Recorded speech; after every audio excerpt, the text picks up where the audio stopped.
Hello and welcome to Royale Without Cheese, our bi-weekly podcast in which we discuss both the classic and the unknown of Hollywood and foreign cinema from the then and now. We are your hosts, me, Miguel Aido, Tomás Ferreira, Hey. and Leonardo Miranda. Hey there, looking good. Three filmmakers in an informal dialogue with film review each episode. With the wrap-up of 2022, we're opening a review series looking back at some of last year's films that might be possible Oscar contenders or simply talk of the talk festival darlings. Our Oscar segment will run through January, February, and March 2023. As part of our red carpet affair, reviews in both English and Portuguese will be available for different listeners. Today's episode will be in English and we'll be having a go at Baz Luhrmann's Elvis. Portuguese speakers can head to the Portuguese labeled content section. Now, sit back and enjoy.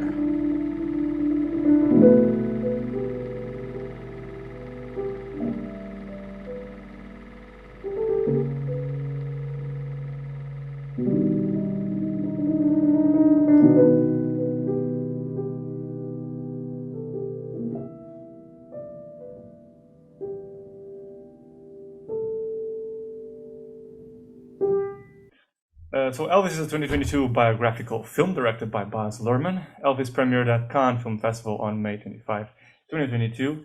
The AFI named Elvis one of the top 10 best films of 2022, and at the Golden Globes Awards received 3 nominations, including Best Motion Picture, Drama, and 7 nominations at the Critics' Choice Awards, including Best Picture.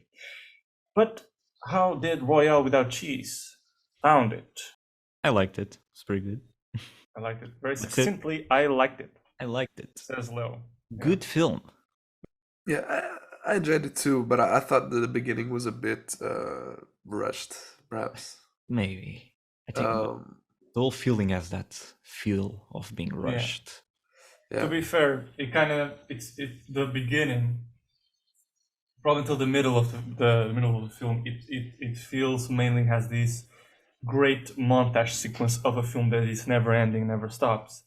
But I think that up to the middle, it kind of starts being more contained, more or less, and you start having more of a integral scenes coming up where drama tries to be infused, and you have these conversations between him and Colonel Parker, or between him and the father, and all this conflict with the manager. But overall, I liked it more the first time, I think, because I saw it at the cinema. Mm-hmm. Because it's truly, in a very Baz Luhrmann way, a film, theater experience.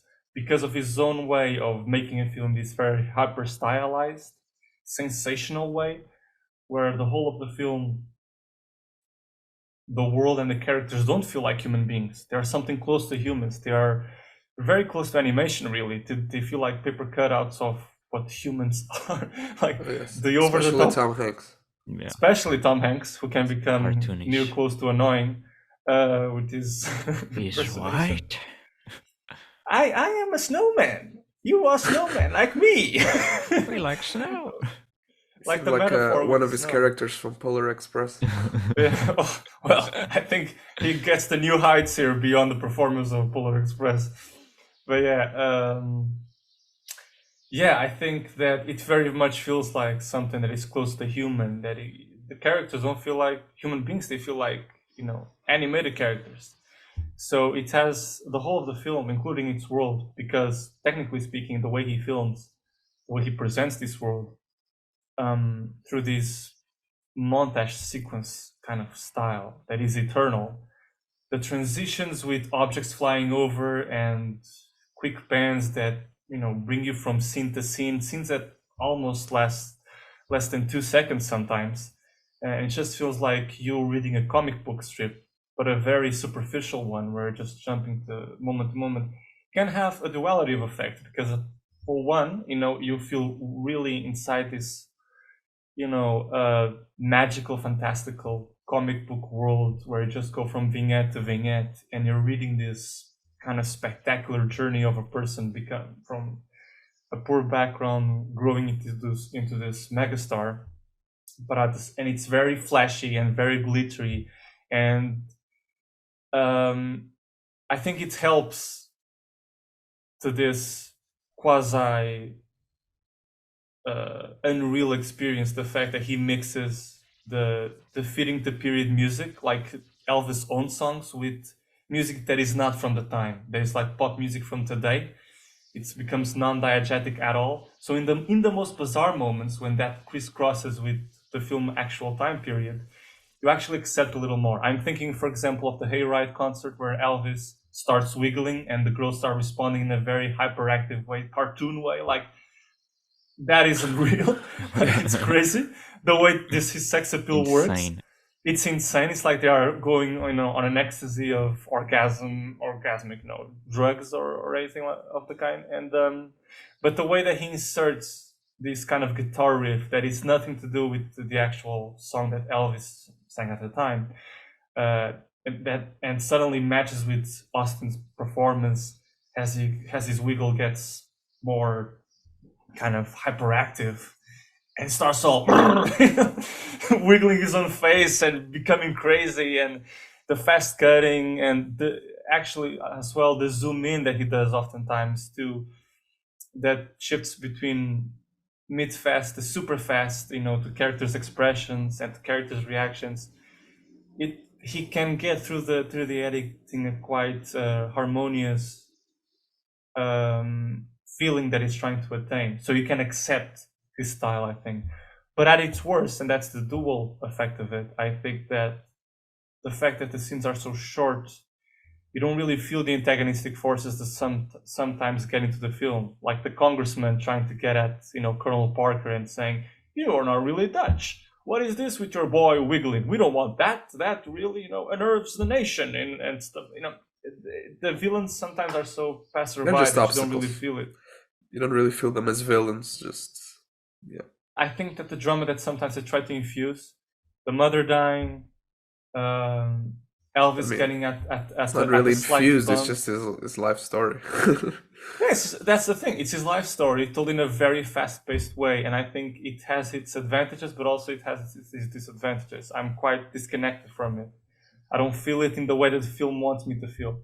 No, I agree. And it's a 2.5-hour film, so to do a quick montage film for so long. In that sense, it's very impressive that it sustains its energy for so long, and that it worked for me for so long. But yeah, at some point, it's Baz being Baz, and it's too much. I mean, compared to The Great Gatsby, which I tried to rewatch, but it just gives me a headache. I couldn't do it. Compared to that one, this is like his more calm film. I feel like this one is much more contained, which is insane. But yeah. And somehow it's almost like he has found his footing with the world and the character, like because it's music breaking the seams and the mold of what's normal, and Elvis is very much compared at the time with, he has the devil in him, that boy, with his style of dancing, this is very much inspired by the blues and all. It kind of makes sense, I think he has found his character, he has found a world in which he can present his style in a way that is fitting. While in other previous stories, it could be a little bit maybe too much. Because he has if any fallacy to him is this thing, it's very much style over substance, I think. Yeah, I think part of that sort of style over substance is the way he overuses the sort of transitional bits where it's extremely digital, and you get a sense that it's too much. And for a film that's representing Elvis in the 50s and 60s and 70s, I don't know, that it felt a little out of place stylishly.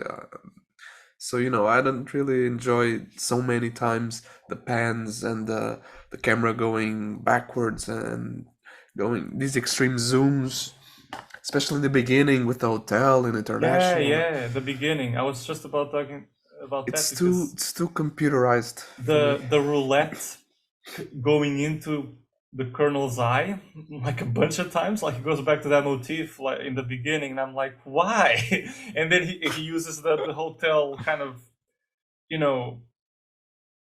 what do you call that structure? Don't know with the name of Elvis that is vertical. It's just kind of a monumental sort of construction where to present the international hotel name, and he uses it as the roulette thing that you use to spin. It's and he zooms in and out of that structure, and it's really a duality of experience to do with experience, because you both feel, wow, this is incredibly refreshing to see, in the sense of his frenetic style. You don't see this often, but at the same time, it's a 2.5-hour film. It's very difficult to keep up with this sort of pace, and even if it gets more contained. But yeah, I think the scenes don't feel so much as scenes; they feel like video clips. Yeah, Yeah. exactly. And for me, it's really the computerized texture of the shots. Yeah, Like too much of them are computer based and CGI made, and that also that reflects in some of the other scenes and shots where you feel like, I don't know, some shots are very bland. I don't know if you guys thought this too. They're just weird angles, just very sort of soap opera-ish placements of the camera. I don't know. It just feels like that sort of film where it's 2.5 hours, a lot of CGI, and a lot of a very big budget, but in terms of directing, I mean, he's a man of editing. He's not really, yeah, for me, he's yeah. not like, he doesn't compose the image as much as it's the connection between images, which I think there's value to that. I don't hold it against him, but yeah, I think some shots don't communicate much beyond like their relation in the montage sequence and what he's trying to do in terms of rhythm, but the shot itself, it's not really valuable. Yeah, that's a good point. Yeah. I mean, it has value because it contributes to the rhythm, but not really to character or emotion. that's very true. For example, the scene in Beale Street where Elvis is back in his old days a truck driver. It's quite a long. No, it feels like a long sequence to show how, because he's not really showing anything to adapt. You see, he's not really showing anything to adapt in the way he relates to these characters. Just he's much more concerned with building this kind of landscape of him inserted in the landscape of the street and in the spirit of the people talking and the excitement and the singing, but he's not really interacting with anyone. He just looks slick, looking into like shops and hairdress salons and girls laughing, and he's in the middle of it, and singing is going on, and he has a guitar on his shoulder, and it feels very like, what would I do with an Elvis character in the place that he likes to go to? Let's make commonplace shit. Let's move a guitar on his shoulder. Somebody calls him Buttercup, and it's this kind of logic of the scene or the sequence for quite a long time, because you just see him crossing streets, looking into stores for quite a long, and it's just music going da, da, da, da, da, da, da. I'm like, okay, like, can we get into the meat of the thing?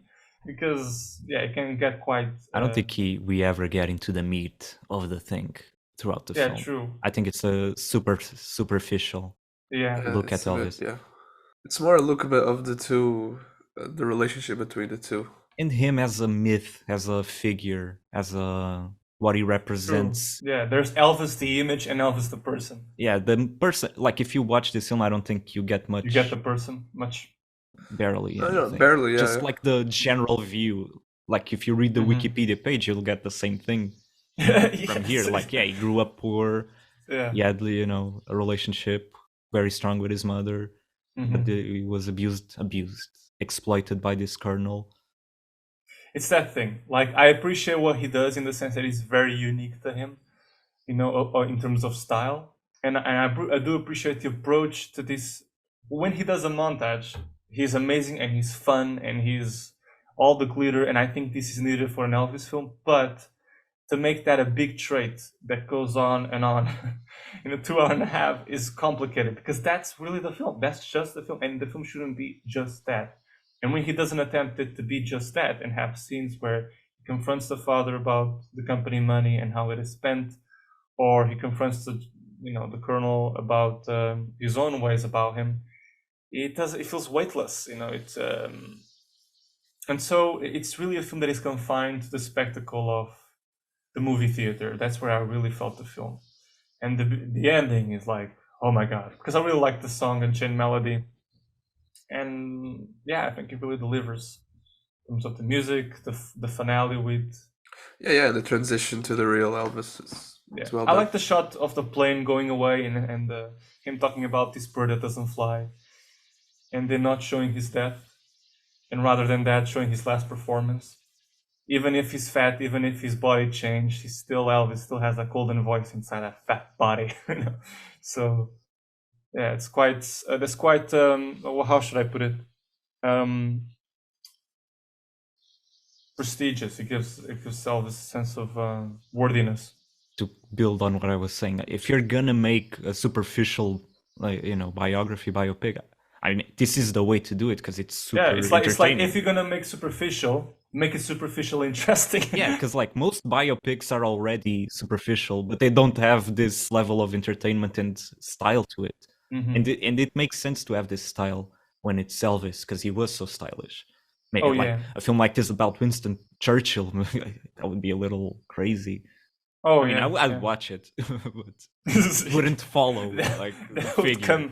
It would come out a little bit out of left field. But Yeah, exactly. But here, I think it makes sense. Clearly, Baz is interested in the figure, the idea of Elvis, not so much the man And I think behind. he really excels at that. The problem is the Mhm. balance with the actual more down to earth dramatic Because moments. there are still moments where he's trying to bring drama and bring Yeah, a levelness to it. That it doesn't matter. I didn't care about his that's problems the that problem. much. That's the side of it. Yeah.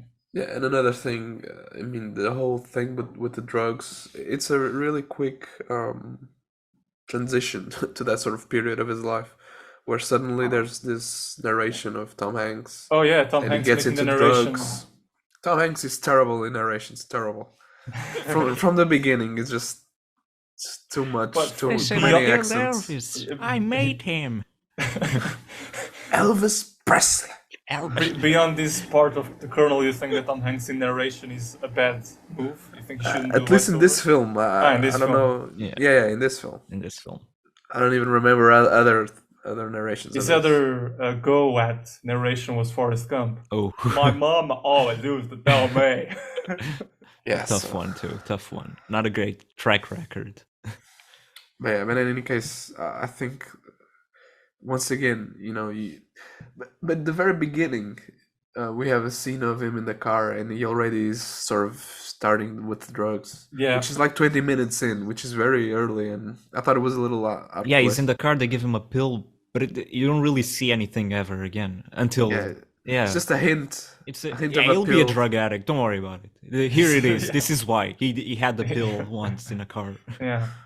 Yeah, and then it returns like almost at the end, but Yeah, you don't feel his downfall into an addiction.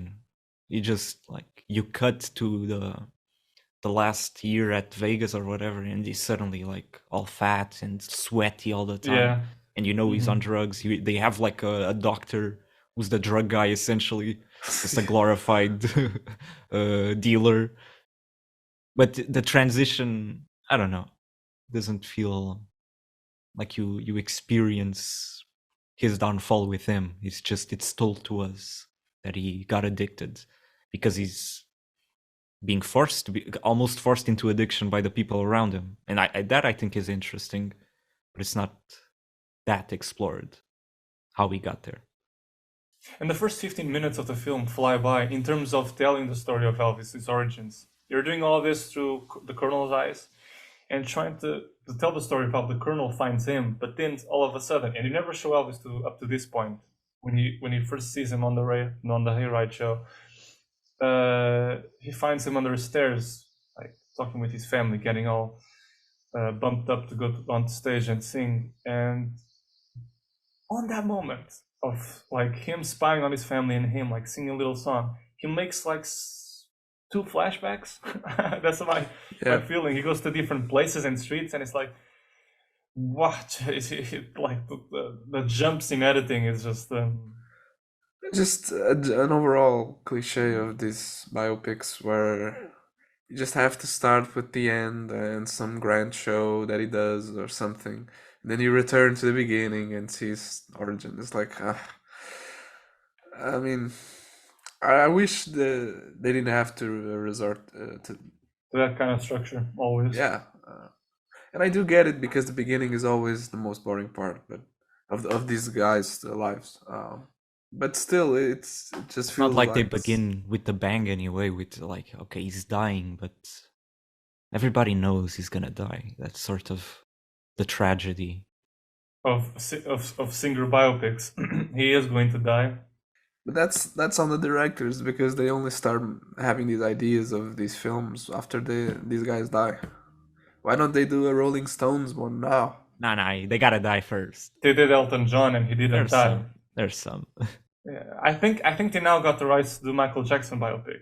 Like I finished watching Elvis and I wondered, are they making a Michael Jackson film? And then I went on the web and I think Lionsgate has the That rights should be to good. start on it. That should be interesting. I'm sure they'll go into all the details. Kids, come on, dance with me. Because like even Elvis, very weird guy too. I'm not like he used to go to bed with 14-year-old kids and shit like that. Like he, Oh, wait, it wasn't just his wife, it was more than one 14-year-old kid. according again, just Wikipedia reading from me.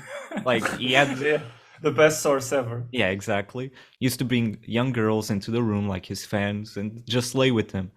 I mean, as far as we know, as far as I know, like he didn't have sex with them or anything. He was just kind of a weird, creepy dude. But like the film doesn't get into his Sure. Sure. Or his obsession with guns. yeah, or his like even violent outbursts or misogyny. The film is you'd get from this film you'd get the sense he was just a martyr. And that Yeah. in a way it's very similar to Blonde, but in Yeah. different ways. Like Blonde actually comes from I feel like although I don't really like the film, I think Blonde in distinction to Elvis, now they're making a comparison, actually comes from a place where yes, I can believe that Marilyn faced these situations of torture and abuse. I only don't know if to the degree that the film wants to portray, because I think it goes a little bit up the notch with it, and she just feels tortured for the film. Yeah, I think part of the reasons that these directors, they come to these films, to these ideas, and they're so enamored by these stars and the whole, I don't know, the whole cultural phenomenon that these stars help create. You don't really feel like they're gonna be able to go through the sordid details of their lives, or at least make them a central part. I don't think that a guy that really respects and adores Elvis's music is gonna make a film that revolves around all these details that would kind of destroy his image.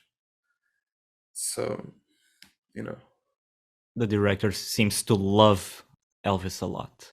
I think he's Yeah.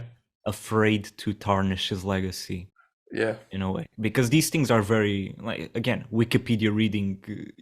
You'd see that he's not a perfect guy at all, but the only thing that they get into, and it's not really a flaw, he's still a victim, is the drug addiction and some moments of violence. I think And him when he's getting with really girls angry. in bed and the guns thing, but it seems very peripheral. It comes near the end. But I again, don't care about the it's girls, still Elvis, it still comes from a place of him being a victim of the circumstance of the yeah.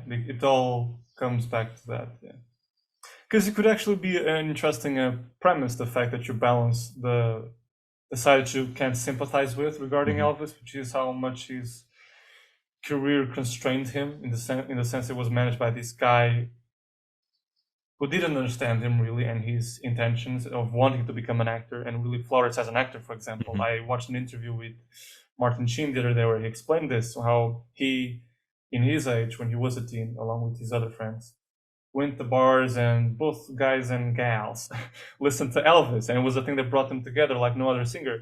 Normally, they would put something on the jukebox that was just for girls or just for guys. This guy, Elvis, was something that brought them together. And when they saw him up in the cinema, it was a thing. They thought he was going to be, like he says in the film, a revival of what James Dean went away with, that kind of young stardom with great talent.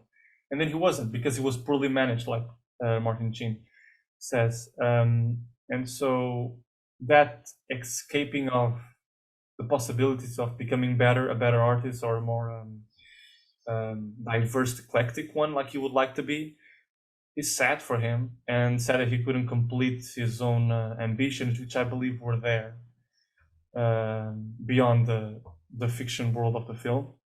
Even if the film does take a lot of liberties, I think, with events, like putting them close together and making things that don't make sense where they are, like the Christmas special, and so all of a sudden he turns to the camera to this big Elvis sign and him singing "If I Can Dream," which didn't happen in the same night.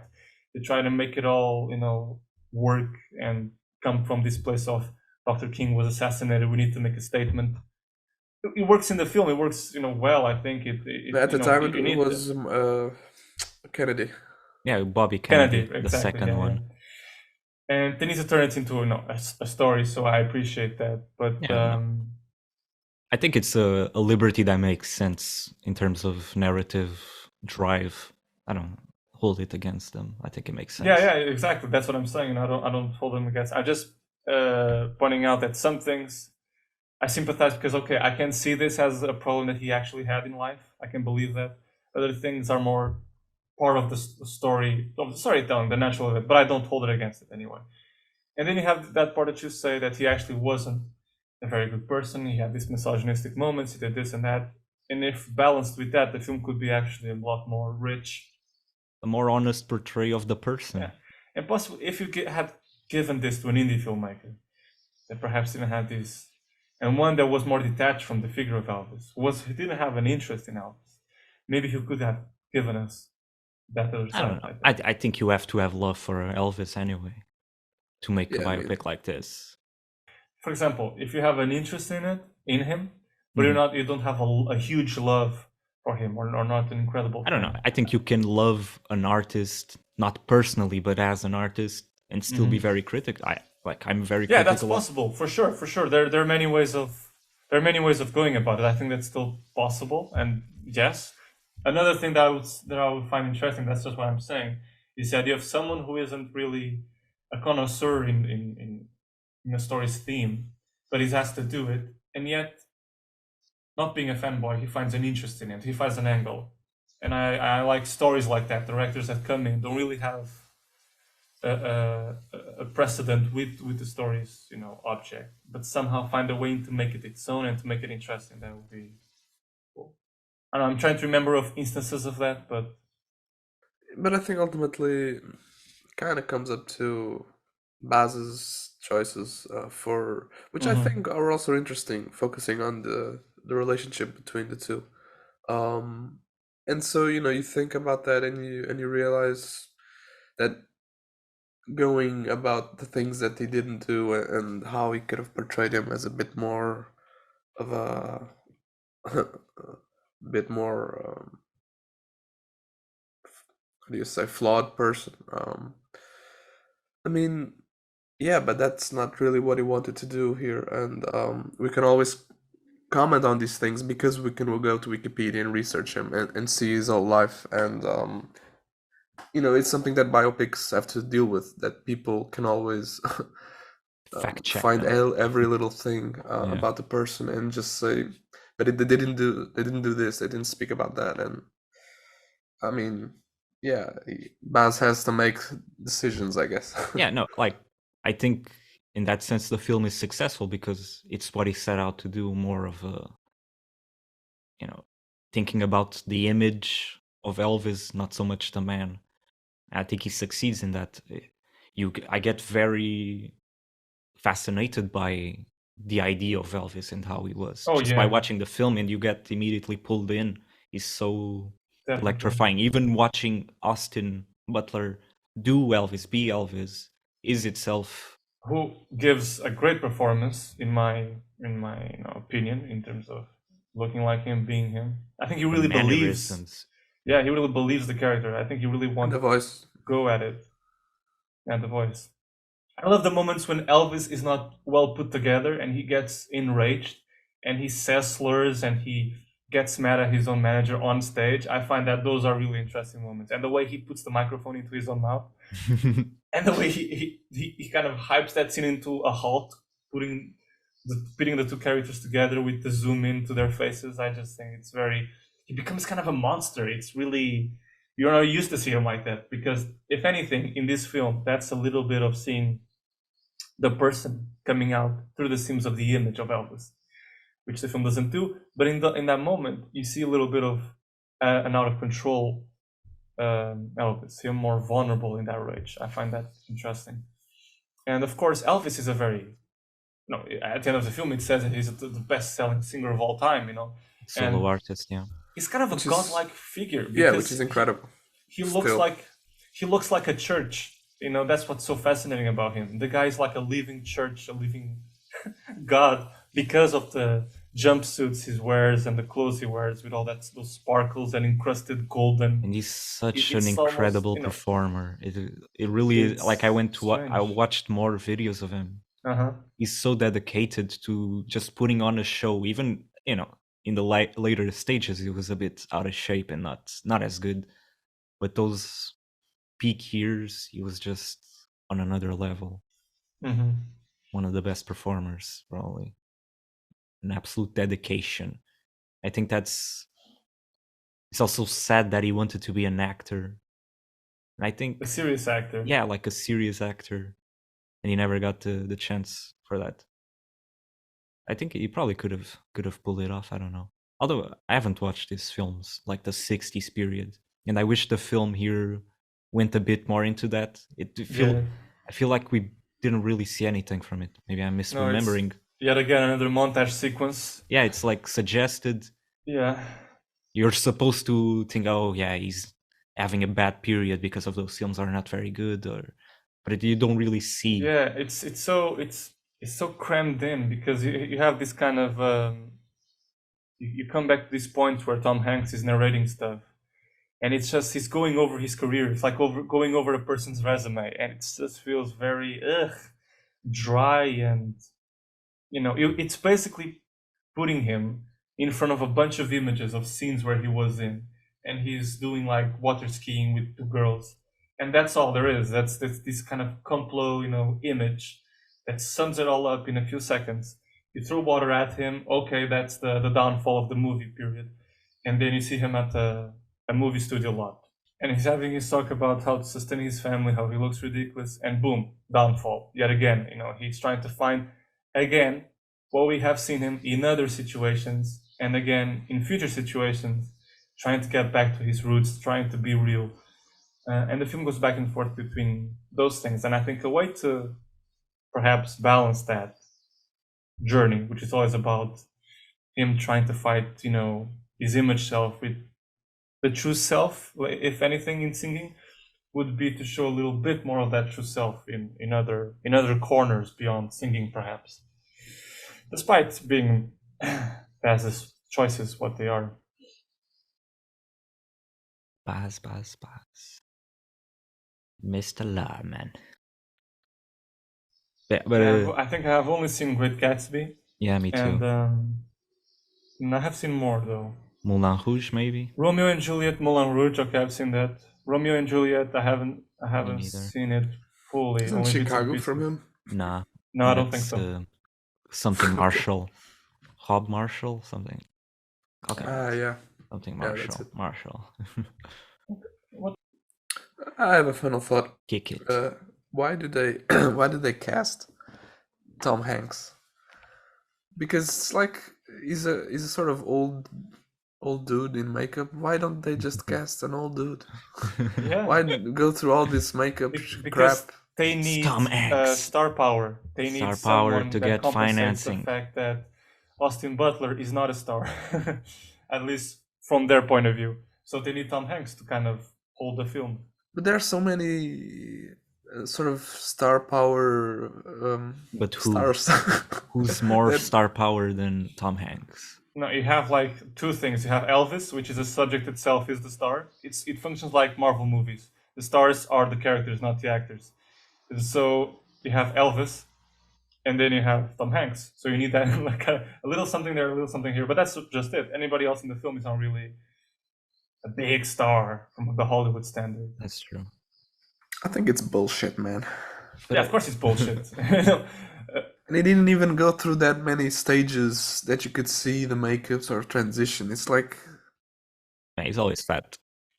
Yeah, always fat and and it's bad greasy. makeup, and it's bad. It It's just feels. it's kind of I goofy. can almost see through the seams of that makeup. It reminded me of the makeup of Guy Pearce from Prometheus. I don't know if you remember, I haven't where he seen is Prometheus. also an old dude, but Yeah, I he's know. Yeah. so terrible also. Especially because it forced Tom Hanks to narrate, and that's just a bad idea. I mean, I don't know if it forced. You're implying that that Baz thought, okay, you look like shit. Because Okay. you feel like he's a good actor. He's a good actor, and you get a sense that on set he does deliver. But then in terms of studio recordings, you just feel like he's there. I got this. I did 3 Toy Stories, man. Just relax. Come on, I got this. I And know. Baz is not even there. He just goes on with Goes his off. accent. He Yeah. just sends in the files. Oh my god.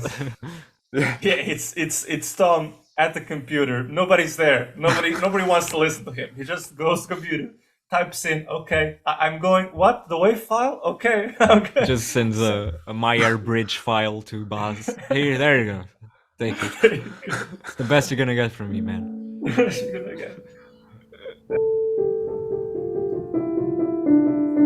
That's all for today. If you'd like to reach out and suggest a film for the next episode, which you haven't done by the way, you can find us on the podcast official Instagram and Facebook pages. Don't forget to subscribe, share this episode, or simply give us a like. That's how our podcast can grow ever more groovy. Thanks for listening and see you next time. See you next time.